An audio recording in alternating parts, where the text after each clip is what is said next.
I long to live in a world where as a community we need each other. Where love is stronger than hate. Where my first response is to love my neighbor. To love myself. To love God. To love the people who are easy to love. And to love everyone else. We love the Crutcher family. We love you. And we commit to the long-term work of mourning, lamentation, justice, shalom, and creativity in building such a world. Thank you. And out of that silence came thousands of voices.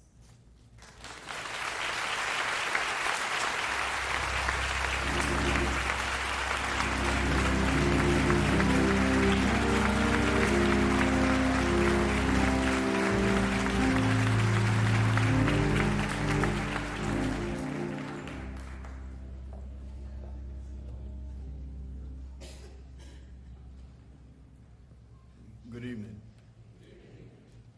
I stand before you today unscripted and unrehearsed, with a heart that bleeds, with both anger and indignation at what can possibly happen to anyone who has a human mind. I stand before you trying to resist the urge of just being an angry, scared black man, trying to, with integrity, dignify myself and be the pastor in which I am known. But because the theme of this night is lament, I think I reserve the right to be angry and upset at being a black man in an untimely time as this. I thought that I would write nice, eloquent, soothing soliloquy on how we all need to come together. But I decided I'd just let my heart bleed and inform someone here that it's okay to be angry at this time.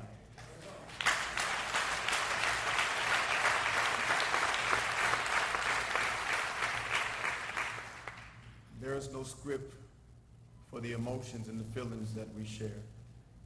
There's no right way to deal with the situation that hurts this bad. There's no easy answer, and there will not be a happy ending.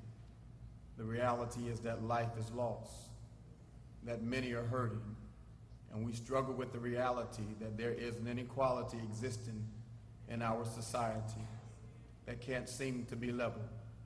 It appears that Lady Justice continues to peer behind the blindfolds, peeking instead of equally weighing in the balance the rights and the wrong.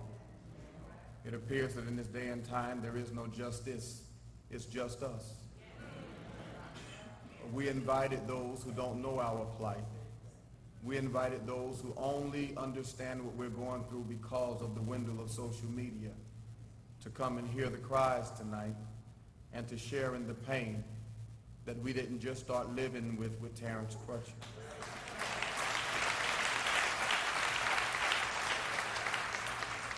This has been a hidden pain, a pain that existed long ago, a pain that we've been crying and complaining about for many years now, a pain that had there not been dash cams and helicopter equipment, we would not be here right now.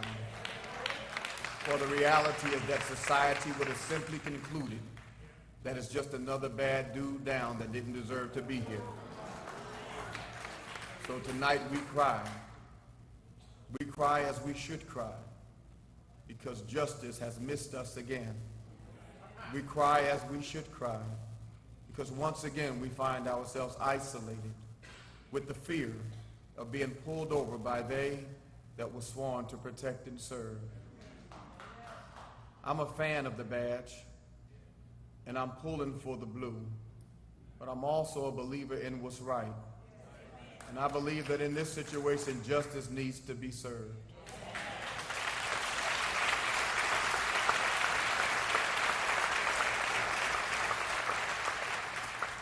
I'm not here to sway the opinions or the judgments or the idiosyncratic tendencies of anyone here.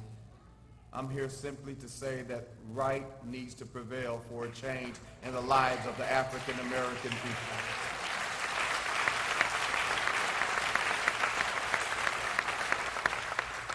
I want to submit to the community that I love and serve that I will not be a headline chaser. I will not use this atrocious act as an opportunity to grandstand and have a stage to promote my own name or cause. I will submit to my community that in your indignation and in your anger, do not use the pain of the Crutcher family to try to promote your own personal agenda.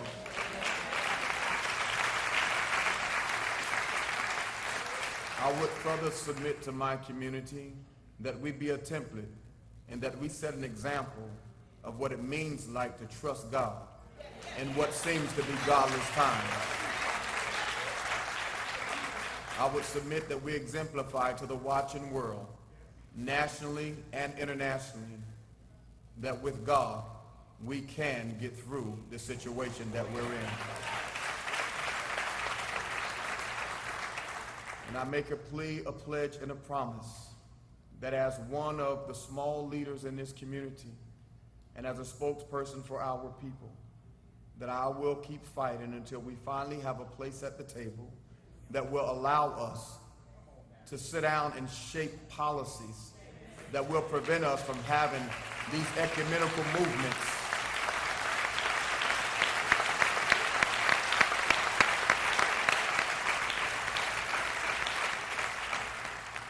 policies and procedural changes and protocol modifications that will prevent us coming together to lament the loss of life, but maybe we can come together to celebrate the preservation of a people, not just African American people, but all God's people.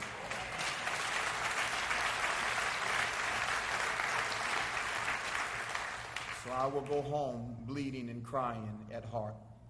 I will go home wondering and turning in the night, asking God to give me insight and foresight to know how to attack a problem that seems to be so insurmountable that there's no way we can overcome it.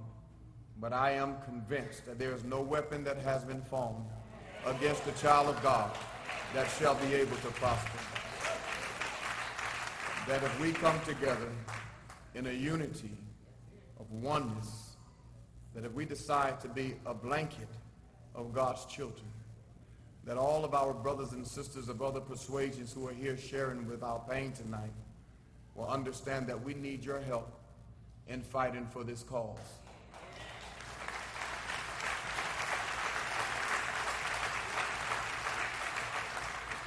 Do not mistake my saying we need your help for fighting for this cause, because we need to learn to be self-sufficient and learn how to fight for ourselves. But what I am saying is that there is an open invitation for you to assist us in crying out loudly that this is unjust. And if you cry with us, the world will hear us. Together, we can make changes that will impact our communities. I'm tired of being afraid of being pulled over because there are many who don't know that I'm Dr. R.A. Goss. And in the darkness and the covers of the shadows, when I'm pulled over, I may be just another bad dude in somebody's eyes. Pray for us.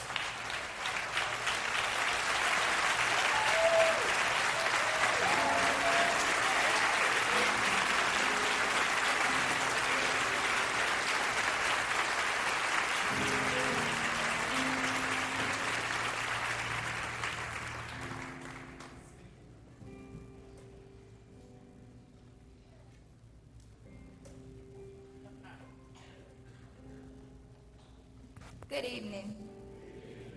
My name is Erica McAllister. I am a sophomore and a member of Women in Power at Booker T. Washington High School.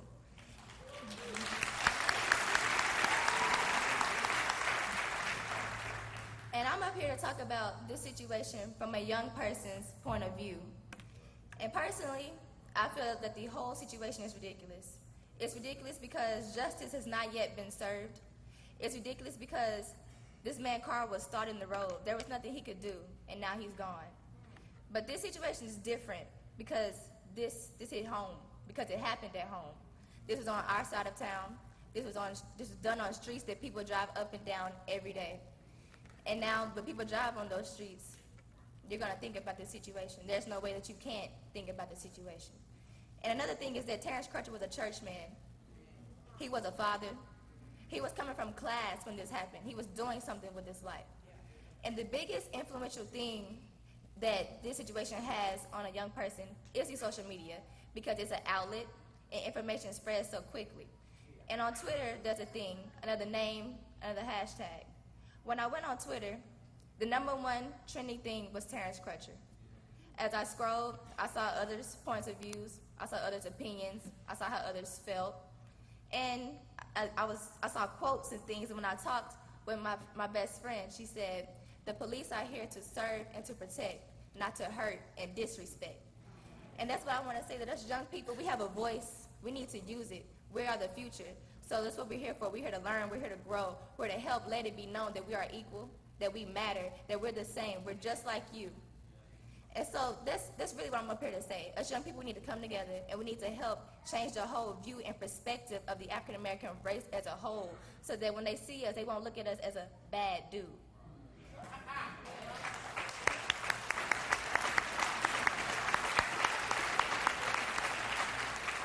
And the way how we do that is that we come together and we kill all the stereotypes, each one of them, because no black male deserves to die at all, for no reason. And that's really all that I have to say. So, but even though this is a tragic situation, we will come out on top and we will have the glory. Thank you.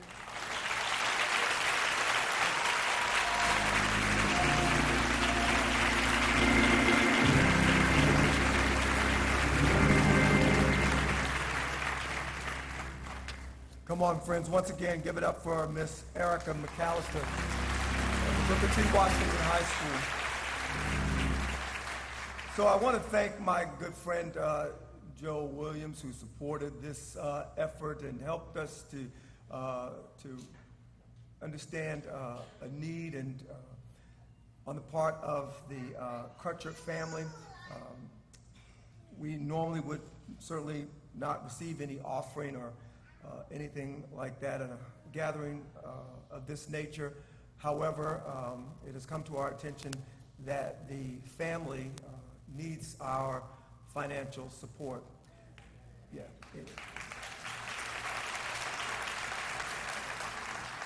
For the expenses related to the funeral services for our departed friend, Brother Terence Crutcher. So this is your opportunity, should you be so inclined, to share with them in this tangible way. In just a moment, I'll give you instructions as to how we're going to make that happen in this very crowded room, but we will make it happen. There is no pressure on the part of anyone, but you have an invitation to participate through your giving. All of the proceeds that are received tonight will be given directly to the family to use for the expenses that, frankly, they just did not expect to have at this time. We will, once we begin to receive the offering and we have people in place to help you to do that, we will hear from this incredible community choir. I want you to know these are singers from all across our city, different churches. Would you just give them a big round of applause for their willingness?